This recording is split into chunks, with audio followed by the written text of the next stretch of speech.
Video penertiban pengemis tunanetra oleh petugas gabungan dari Dinas Sosial, Satpol PP, dan Polres Pematang Siantar ini viral di media sosial.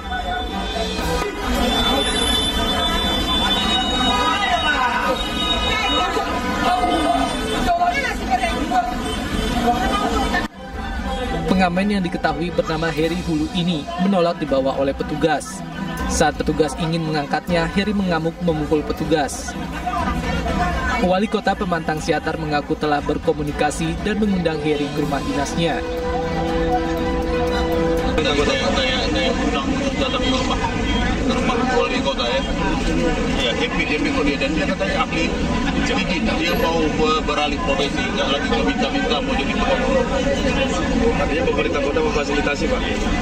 Kira-kira begitu, ya, mendukung sepenuhnya malam ya.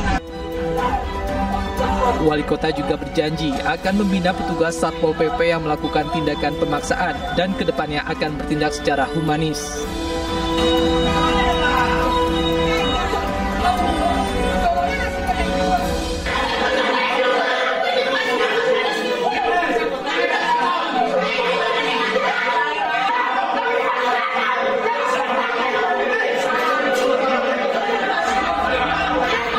Sidang pra-peradilan 11 tersangka masyarakat adat Maba Sangaji, Halmahera Timur, yang digelar di Pengadilan Negeri Soasio, Kota Tidore, Kepulauan Maluku Utara berlangsung ricuh. Kericuan terjadi usai hakim membacakan putusan yang menyatakan 11 masyarakat adat Maba Sangaji sebagai tersangka. Masyarakat dengan beragam fasilitas bangsa ini perlu dipertanyakan. Orang yang bersuara tentang kebetulan, gua ditangkap, gua dijadikan tersangka.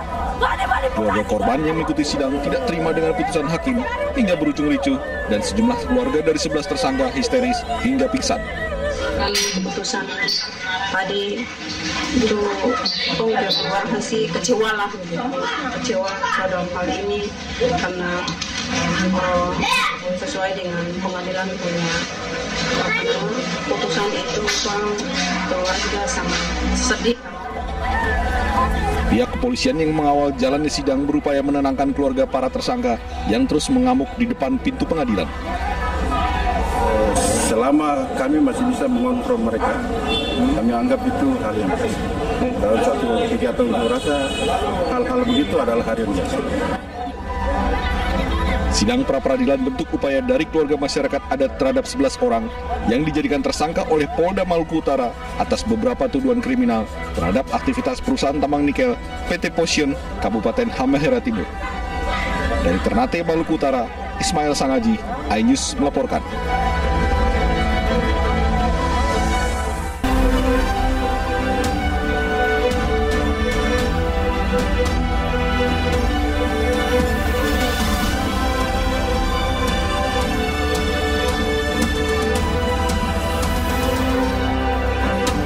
Program pemutihan pajak kendaraan bermotor diberlakukan Pemprov Jakarta. Warga ramai-ramai serbu kantor Samsat.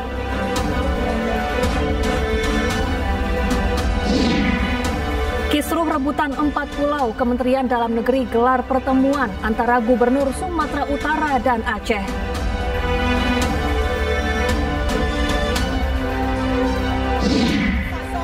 Rudal Israel hantam kantor pusat televisi pemerintah Iran.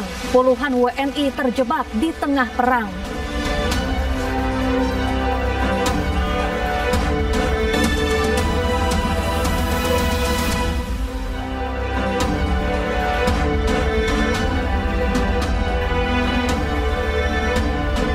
Selamat siang pemirsa, apa kabar Anda hari ini? Senang sekali saya Syafaati Suryo kembali hadir menemani Anda dalam iNews Siang. Selain 3 berita utama tadi, iNews Siang juga akan menyuguhkan beragam informasi penting lainnya.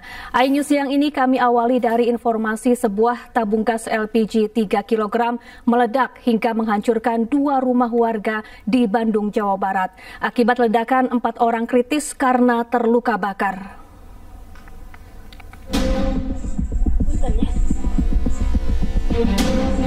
Inilah video amatir warga memperlihatkan kondisi rumah yang hancur akibat ledakan gas bocor di kawasan Jalan Rahayu, Kecamatan Andir, Kota Bandung. Nampak seluruh isi bangunan luluh lantah akibat ledakan besar. Selain itu, ledakan juga menghancurkan dinding rumah yang berada di sampingnya hingga berlubang. Kejadian bermula saat penghuni rumah yang hendak mengganti gas LPG 3 kg mulai curiga jika gasnya bocor. Tak berselang lama, gas yang baru diganti tiba-tiba meledak hingga membuat 2 penghuni rumah serta 2 orang tetangganya tersambar api. Akibatnya 4 orang mengalami luka bakar di sekujur tubuhnya. Pertamanya dari rumah gitu, dari rumah saya kok ada kayak jatuh gitu. Pas dilihat nggak ada apa-apa, pas keluar sama warga yang lain lihat ke gang 3, ternyata di gang 3 nggak ada. Pas dilihat ada di sini, udah ramai di sini. Nah ini udah seperti ini gitu. Dari gas bocor. Dari gas bocor. Gasnya itu sebelumnya memang udah bau banget, dibawa keluar. Ya. Jadi udah bau banget lah. Sama orang rumah tuh dia mencoba untuk dimasukin ke dalam dicobain ke air pakai baskom gitu. Mengeluarkan salju gitu, blubuk gitu. Nah kemudian mungkin ada nggak tahu gimana meledaklah di dalam. Petugas telah mengamankan gas LPG 3 kg serta membawa seluruh korban ke rumah sakit terdekat. Dari Bandung, Jawa Barat, Ervan David, iNews melaporkan. Pemirsa, salah injak pedal, sebuah mobil yang dikemudikan seorang lansia menerobos masuk sebuah toko di Kota Malang, Jawa Timur.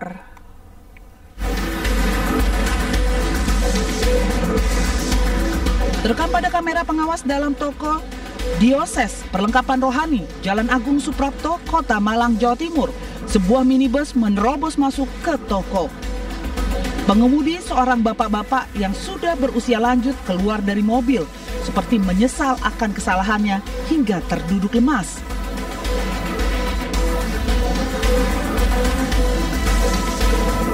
Pengelola toko meyakini tidak ada faktor kesengajaan, tapi murni kondisi pengemudi yang sudah lanjut usia dan salah menginjak gas saat akan memutar balik.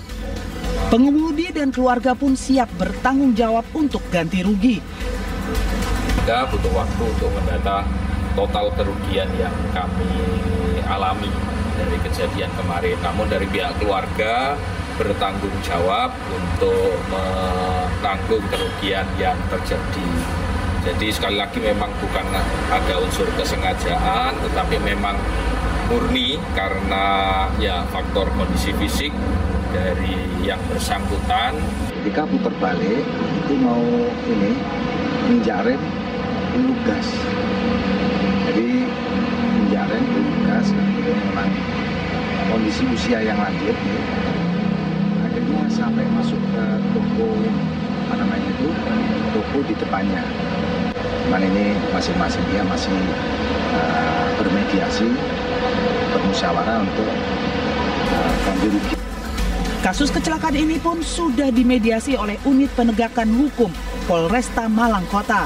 Para pihak sudah bersepakat untuk berdamai dan menyesali kasus kecelakaan ini terjadi dengan cara kekeluargaan. Pemirsa, ratusan pencari kerja menjadi korban penipuan lowongan kerja fiktif yang mengatasnamakan salah satu mal baru di Kota Padang. Modusnya, korban diminta membayar sejumlah uang untuk mengisi posisi lowongan kerja yang diinginkan.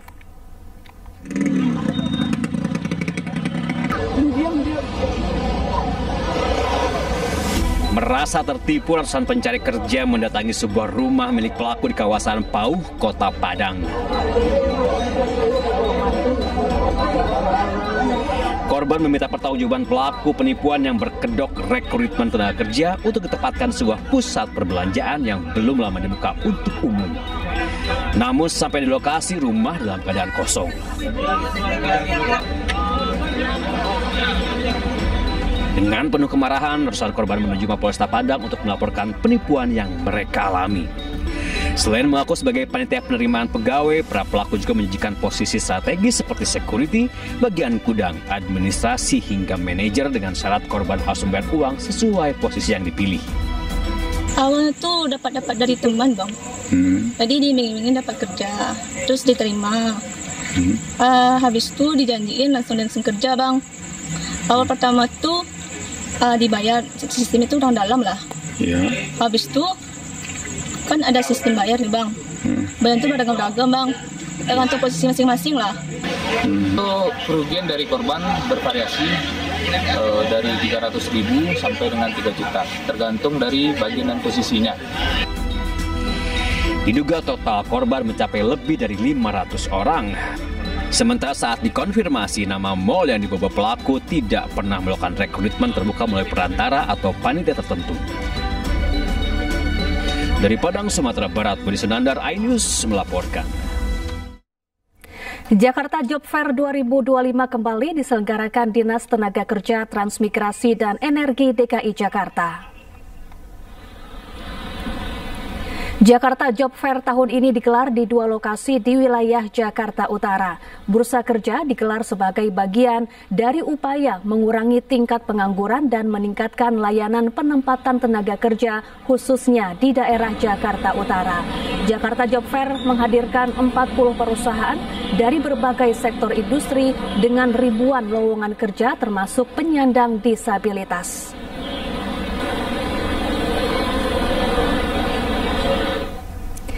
Ya, untuk mengetahui informasi terkini, kita sudah bergabung dengan rekan Wenda Nura di Gelanggang Remaja Koja, Jakarta Utara. Selamat siang Wenda, bagaimana situasi terkini di Job Fair di sana? Halo, selamat siang Syafa dan juga pemirsa. Suasana pada siang hari ini di Gor Koja, tempat berlangsungnya Jakarta Job Fair, memang semakin siang semakin ramai. Karena memang Jakarta Job Fair ini disambut dengan antusias oleh masyarakat pencari kerja. Bahkan sejak pagi hari tadi sebelum Jakarta Job Fair-nya ini dibuka pun masyarakat sudah mulai mengantri di depan Gor Kojanya ini. Dan bisa dilihat Syafa dan juga pemirsa di layar televisi Anda, ini merupakan situasi terkini saat ini di dalam Gor Koja, di mana stand-stand dari tiap perusahaan ini diserbu oleh masyarakat para pencari kerja. Dan perlu kami informasikan bahwa di Gor Koja ini ada sebanyak 20 perusahaan dan tentunya membuka ribuan lowongan pekerjaan. Dan ada juga, jadi pada hari ini itu diselenggarakan di 2 lokasi sekaligus, ada juga di Gedung Judo Kelapa Gading. Dan di Gedung Judo Kelapa Gading pun sama, yakni ada kurang lebih sebanyak 20 perusahaan dan membuka ribuan lowongan pekerjaan. Dan Syafa dan juga pemirsa, perlu kami sampaikan juga bahwa ada yang menarik, bahwa di Gedung Judo Kelapa Gading itu juga ada salah satu perusahaan yang membuka lowongan untuk penyandang disabilitas. Jadi memang untuk di sini tidak ada perusahaan yang membuka untuk penyandang disabilitas, ada di Gedung Judo Kelapa Gading. Dan saat ini kami akan mencoba mengajak Anda, Syafa, untuk berbincang dengan salah satu pencari kerja yang ada di Gor Koja Jakarta Utara ini. Halo Kak, selamat siang. Maaf, boleh ngobrol-ngobrol sedikit? Ya, dengan Kakak siapa dan dari mana? Aku Aulia. Saya dari Jakarta Utara di daerah Koja. Kak, ini kenapa sih datang ke Job Fair ini? Apakah dan pekerjaan seperti apa yang Kakak cari? Tentunya ini sangat membantu saya dan rekan-rekan teman-teman sekalian bagi peluang yang mencari kerja. Di sini sangat banyak sekali lowongan kerja untuk bagi orang yang belum kerja dan tentunya untuk fresh graduate ini ya, lulusan baru. Di sini juga saya banyak ada skill saya di sini, mungkin sebagai admin atau sebagai accounting dan lain-lain. Kalau kakaknya sendiri ini fresh graduate baru mencari kerja atau sebelumnya udah sempat kerja? Aku sebelumnya udah kerja, aku lulusan 2023, ini aku mencari kerja baru. Lalu harapan kakak dengan adanya Job Fair ini gimana Kak? Dan menurut kakak Job Fair ini ngebantu nggak sih untuk mencari kerja? Ini sangat ngebantu sekali buat saya karena ini banyak banget lowongan kerja, ada puluhan mungkin. Di sini ada berbagai macam-macam lowongan kerja yang mungkin di situ terdapat ada skill saya di situ, dan mungkin walaupun belum ada skill saya di situ, ini mencoba peluang baru buat saya. Harapan buat saya ya semoga saya diterima di salah satu perusahaan yang saya daftar. Semoga saya bisa bekerja dengan perusahaan yang ada di sini. Baik, terima kasih atas waktunya Kak Aulia. Semoga sukses terus dan semoga nanti bisa mendapatkan pekerjaan impiannya ya Kak ya. Baik, seperti itu Syafa dan juga pemirsa. Jadi memang acara Jakarta Job Fair ini adalah acara yang diselenggarakan oleh pemerintah Provinsi DKI Jakarta. Tentunya tentunya untuk menekan angka pengangguran khususnya di Jakarta. Dan Jakarta Job Fair ini akan berlangsung selama 2 hari hingga tanggal 18 Juni besok dan akan dibuka hingga pukul 3 sore. Namun jangan khawatir, tadi kami mendapatkan informasi jika untuk Anda pemirsa yang belum berkesempatan hadir di tanggal 17 dan 18 Juni ini, beberapa bulan kemudian pun akan diselenggarakan kembali Jakarta Job Fair sekitar bulan September atau Oktober mendatang. Kembali ke Anda, Syafa. Baik, terima kasih Wenda Nura langsung dari kawasan Koja, Jakarta Utara, dan selamat bertugas kembali. Ya pemirsa, kabar gembira untuk warga Jakarta. Pemutihan pajak kendaraan bermotor resmi diberlakukan sejak Sabtu kemarin.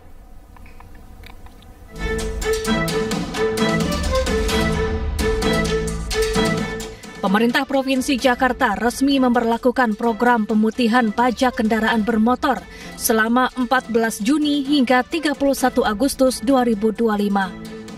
Dalam program ini, masyarakat yang memiliki tunggakan pajak kendaraan tidak akan dikenai denda dan diberikan bunga keterlambatan. Kepala Bapenda Provinsi Jakarta, Luciana Herawati menjelaskan, selama periode insentif wajib pajak hanya perlu melunasi pokok pajak kendaraannya saja. Untuk memanfaatkan program ini, masyarakat perlu menyiapkan sejumlah dokumen, di antaranya STNK, BPKB, KTP, dan uang sesuai nilai pokok pajak kendaraan 2025.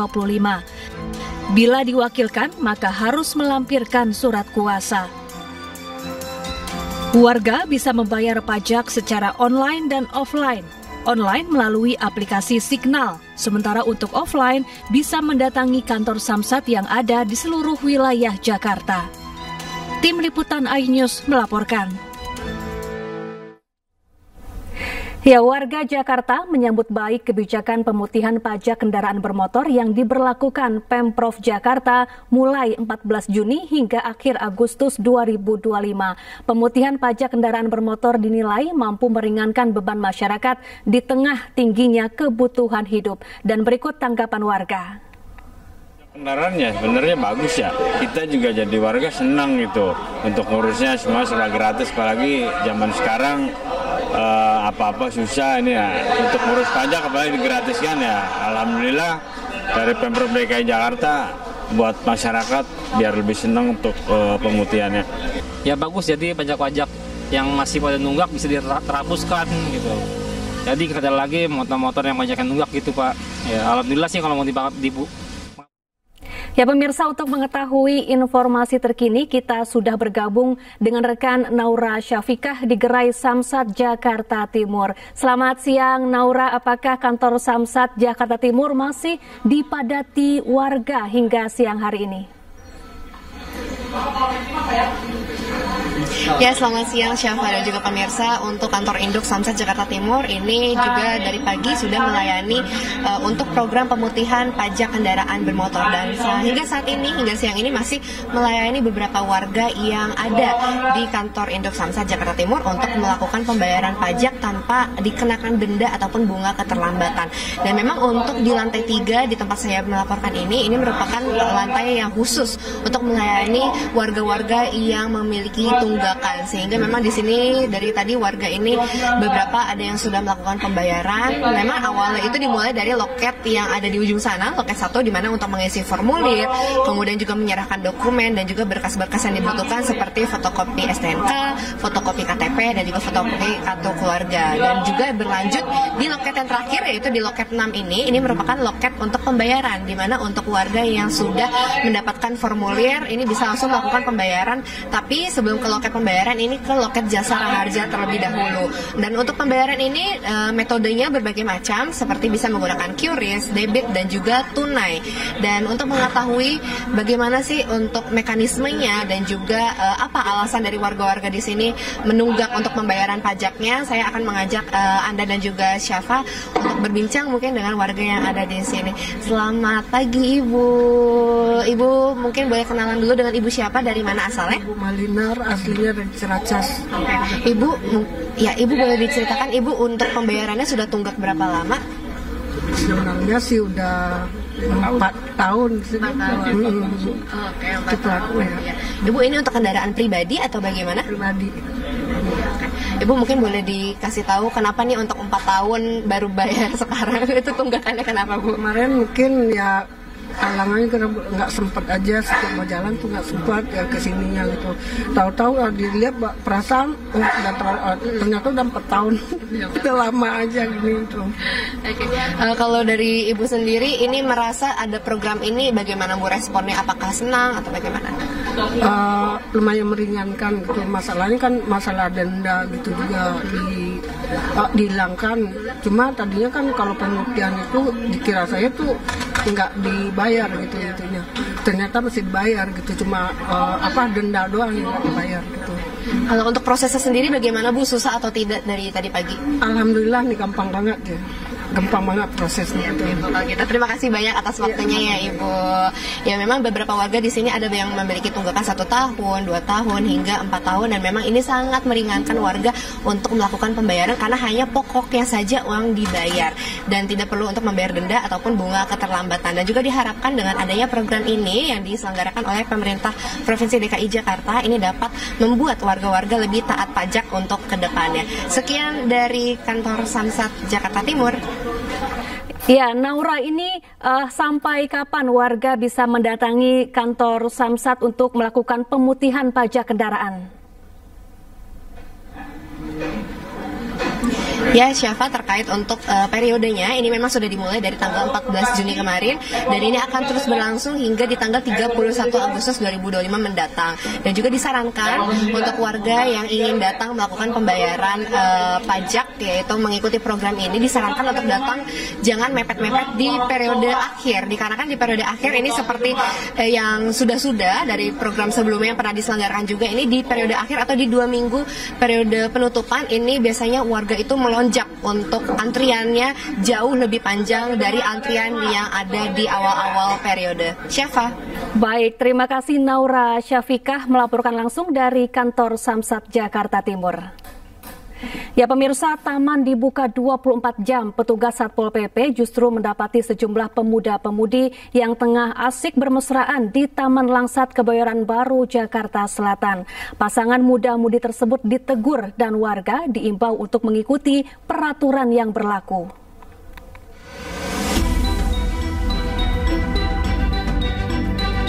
Petugas Satpol PP melakukan patroli di kawasan Taman Langsat Kebayoran Baru, Jakarta Selatan yang dibuka 24 jam sesuai instruksi Pemprov Jakarta. Hasilnya, petugas menemukan sejumlah muda-mudi asik bermesraan di lokasi yang gelap. Selain berpatroli, sejumlah kamera pengawas juga dipasang di taman-taman yang beroperasi 24 jam untuk memantau aktivitas pengunjung.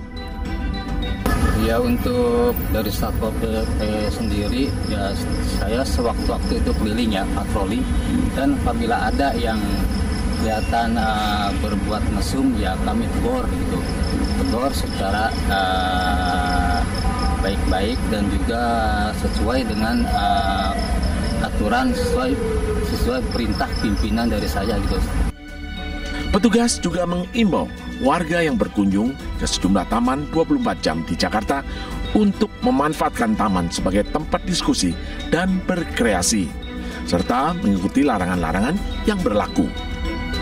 Dari Jakarta Selatan, Helmi Sajangbati, iNews melaporkan. Kisruh rebutan 4 pulau, Kementerian Dalam Negeri gelar pertemuan antara Gubernur Sumatera Utara dan Aceh. Selengkapnya sesaat lagi, tetaplah di iNews Siang.